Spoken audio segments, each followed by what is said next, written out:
বাংলাদেশে একজন মুসলমান নাগরিক সরকারের কাছ থেকে যে সুযোগ সুবিধা পাবেন, ঠিক তদ্রূপ সুযোগ সুবিধায় সনাতন ধর্মাবলম্বীরাও পাবেন বলে মন্তব্য করেছেন পানি সম্পদ প্রতিমন্ত্রী ফরহাদ হোসেন আজাদ। বৃহস্পতিবার বিকেলে পঞ্চগড় পৌরসভার চানপাড়া মন্দিরে শ্রী শ্রী জগন্নাথ দেবের রথযাত্রা উপলক্ষে আয়োজিত অনুষ্ঠানে তিনি একথা বলেন। এ সময় তিনি সরকারের প্রতি আস্থা রাখার আহ্বান জানিয়ে বলেন, ব্যক্তি জীবন থেকে শুরু করে সামাজিক ও পারিবারিক জীবনের সব সমস্যা সমাধানের সরকার আন্তরিকভাবে কাজ করছে।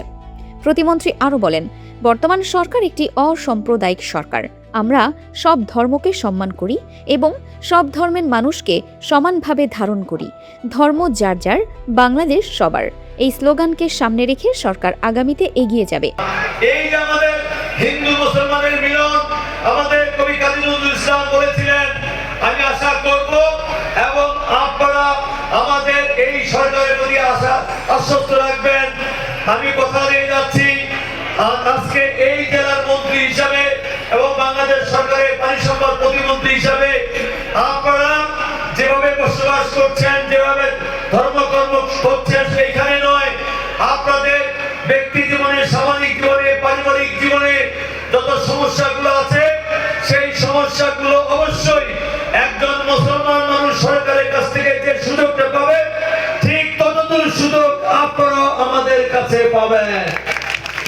কারণ আমরা বিএনপি সরকার অসাম্প্রদায়িক সরকার। আমরা সকল ধর্মকে সম্মান করি, সকল ধর্মের মানুষকে ধারণ করি এবং সে অসাম্প্রদায়িক আমাদের সরকার আপনাদের সবাইকে নিয়ে আমরা আগামীতে এগিয়ে যাব। কারণ আমাদের মাননীয় প্রধানমন্ত্রী একটি স্লোগান দিয়েছেন, ধর্ম যার যার, এই বাংলাদেশটা সবার। কাজে আপনার ধর্ম আপনি পালন করবেন, আমার ধর্ম আমি পালন করব। এই যে আজকে দেখেন এই রথযাত্রায় সনাতনের বাইরেও অনেক মুসলমান মানুষরাও কিন্তু আজকে উপস্থিত হয়েছেন। এটাই হচ্ছে বাংলাদেশ। অনুষ্ঠানে পঞ্চগড় জেলা প্রশাসক মোসাম্মদ শুক্রিয়া পারভিন, পুলিশ সুপার আবু সাইম সহ বিএনপির নেতাকর্মী এবং স্থানীয় সনাতন ধর্মাবলম্বী নারী পুরুষেরা উপস্থিত ছিলেন।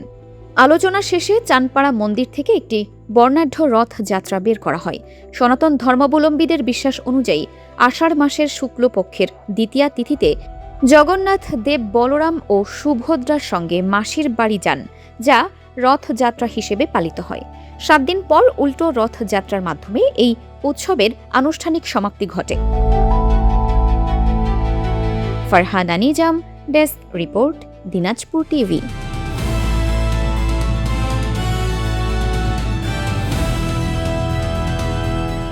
দিনাজপুর টিভি মানুষের জীবনের কথা বলে।